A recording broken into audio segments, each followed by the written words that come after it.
Dans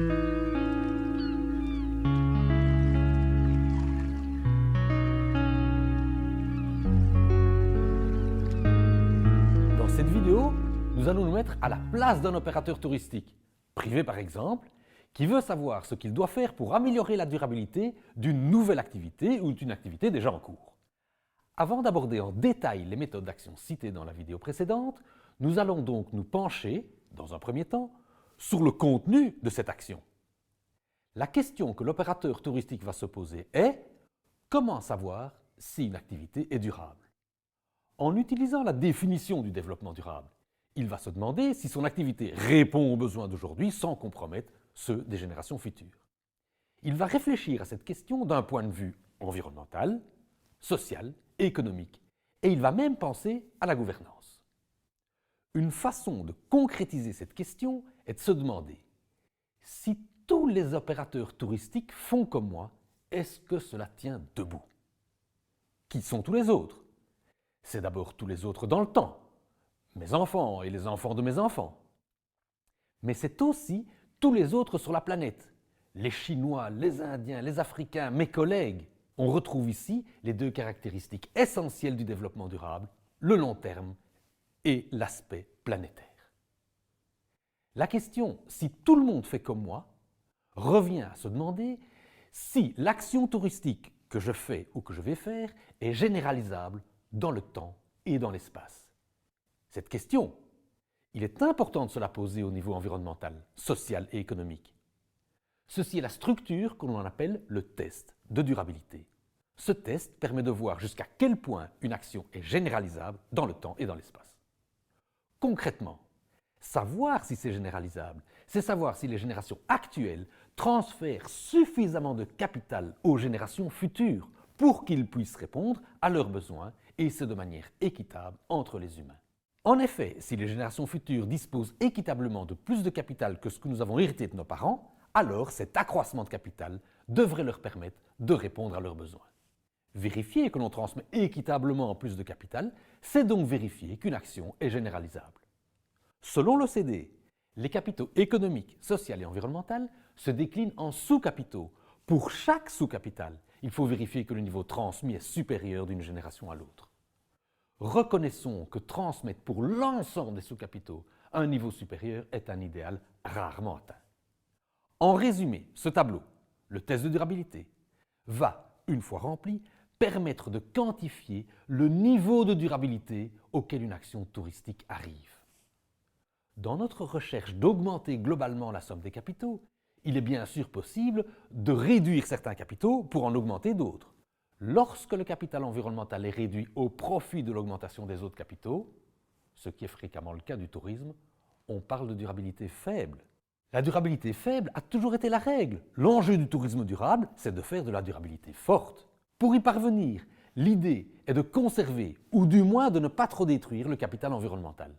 Ce capital lui-même est constitué de ressources telles que l'eau, l'énergie, les déchets, etc. Le niveau le plus bas serait celui de la destruction. Un niveau intermédiaire serait de faire aussi bien que la moyenne des autres opérateurs. Le niveau supérieur serait quant à lui de créer du capital environnemental, ou au moins de le conserver, ou au moins d'atteindre le maximum de protection. Voilà pour les principes théoriques. Plutôt simple, non? Voyons un peu ce que cela donne sur le terrain avec l'exemple de l'énergie. Il y a lieu d'envisager le type d'énergie et le niveau de consommation, ce qui va impliquer d'utiliser des indicateurs différents. Concernant le type d'énergie utilisé par l'opérateur touristique, on peut regarder quel pourcentage d'énergie renouvelable il utilise. Si, sur l'ensemble de la planète, seule l'énergie renouvelable était utilisée, il n'y aurait pas de destruction de capital. C'est donc le niveau de conservation le plus haut. À l'inverse, 0% d'énergie renouvelable est le niveau le plus bas qui ne peut être généralisé. Entre les deux, on peut faire une échelle linéaire si l'on veut faire simple. On peut aussi complexifier et ajuster cette échelle à une réflexion scientifique. Tout dépend dans quelle réflexion plus globale s'insère la réalisation de ce test. Il faut également s'intéresser au niveau de consommation énergétique. En effet, l'énergie renouvelable n'existe pas en quantité infinie et donc n'importe quel niveau de consommation, même d'énergie renouvelable, n'est pas généralisable. Mais comment déterminer le niveau de consommation d'énergie acceptable pour une activité? pour différentes raisons, il n'est pas possible de mettre un chiffre absolu de consommation énergétique à ne pas dépasser par touriste et par nuitée, par exemple. Dans ce cas, on va se référer à d'autres standards, comme par exemple le chiffre auquel arrivent les meilleurs opérateurs. Si cet indicateur n'est pas parfait, car on n'est pas sûr qu'en fin de compte les meilleurs parviennent à conserver le capital environnemental, il a le mérite d'être objectif, clair et de faire progresser vers plus de durabilité. Ces exemples nous montrent la difficulté de trouver des chiffres irréfutables pour juger du niveau d'activité, activité par activité. Mais on peut s'en approcher en se comparant à un absolu ou en se comparant au meilleur. Dans le guide « Le tourisme durable en Wallonie » que nous avons rédigé, nous avons mis en pratique le principe du test de durabilité. Le niveau de durabilité se mesure là dans une échelle de 1 à 5. Le premier niveau correspond à une destruction volontaire d'un capital ou d'un domaine de capital. Un opérateur qui, pour un domaine environnemental, social ou économique, ne dépassait pas le niveau 1, a été exclu du guide. Le niveau 2 correspond à un niveau d'indifférence de l'opérateur par rapport à un sous-capital. Le niveau 3 correspond à un niveau d'effort couramment effectué, une sorte de moyenne. Le niveau 4 correspond à la performance des meilleurs. Et le niveau 5 tente de correspondre à ceux qui seraient 100% durables, soit un produit touristique généralisable dans le temps et dans l'espace, parce qu'il conserve le capital. C'est un tourisme compatible avec le fait que nous ne disposons que d'une seule planète.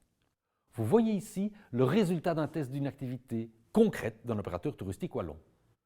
Vous voyez que chaque domaine, l'eau, l'énergie, les déchets, le transport, ont été évalués séparément. C'est bien dans l'approche de la durabilité forte, à savoir qu'un capital ou un sous-capital n'est pas censé compenser un autre.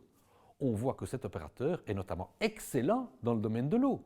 Il consomme peu d'eau par rapport aux ressources disponibles, il y introduit peu de polluants, cette eau est ensuite épurée lorsqu'elle retourne au milieu naturel.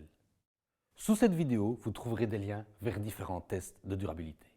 Si vous voulez les utiliser pour vous aider à concevoir une activité durable, gardez à l'esprit qu'aucun n'est parfait.